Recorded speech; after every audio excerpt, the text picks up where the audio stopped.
നമസ്കാരം. ഇന്ന് നമ്മൾ പറയാൻ പോകുന്ന വിഷയം മോക്ഷമാണ്. എല്ലാവരും പൊതുവെ പറയുന്നതാണ്, എനിക്ക് മോക്ഷം കിട്ടുമോ, അല്ലെങ്കിൽ എൻ്റെ മരിച്ചുപോയ അച്ഛന് മോക്ഷം കിട്ടിയോ. മോക്ഷം കിട്ടുക എന്ന് പറയുന്നത് അനേകം ജന്മങ്ങളെടുത്ത് അനേകമായിരം കർമ്മങ്ങളെല്ലാം പൂർത്തീകരിച്ച് അയാൾ തൻ്റെ ധർമ്മകർമ്മങ്ങളെല്ലാം പൂർത്തീകരിച്ചെങ്കിൽ മാത്രമേ അയാൾക്ക് മോക്ഷം കിട്ടുകയുള്ളൂ. അപ്പോൾ അയാൾ ആ മോക്ഷം കിട്ടുന്ന വ്യക്തി എല്ലാത്തിൽ നിന്നും വ്യതിചലിച്ചു പോകേണ്ടതായിട്ടുണ്ട്. തൻ്റെ മോഹങ്ങളെയൊക്കെ മാറ്റി തൻ്റെ ആഗ്രഹങ്ങളൊന്നും ഇല്ലാത്ത ഒരു വ്യക്തി മരിച്ചാൽ അയാളുടെ പുണ്യകർമ്മങ്ങൾക്കനുസരിച്ചായിരിക്കും അയാൾ മോക്ഷം കിട്ടുക. മരിച്ച ഉടനെ തന്നെ ഒരാൾക്കും മോക്ഷം കിട്ടുക എന്നുള്ളത് അപൂർവമാണ്. കാരണം സന്യാസം എന്ന് പറയുന്ന യോഗയിലൂടെ കടന്ന് അയാൾ അവധൂതനാകുന്ന ആ സമയങ്ങളിൽ മാത്രമേ അയാൾക്ക് മോക്ഷത്തിൻ്റെ ഇത് കിട്ടുകയുള്ളൂ.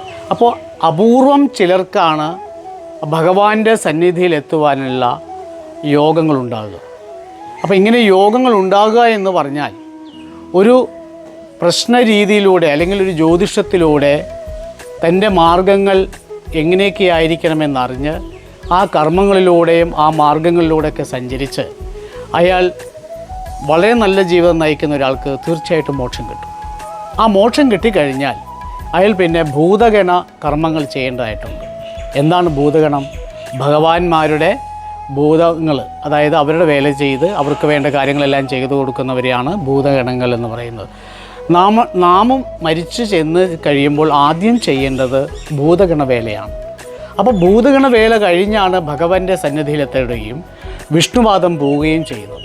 അപ്പോൾ ഭൂമിയിൽ ഒരു മനുഷ്യൻ മരിച്ചു കഴിഞ്ഞാൽ പെട്ടെന്ന് മോക്ഷം കിട്ടുക എന്ന് പറയുന്നത് വളരെ അപൂർവമായ ഒരു കാര്യമാണ്.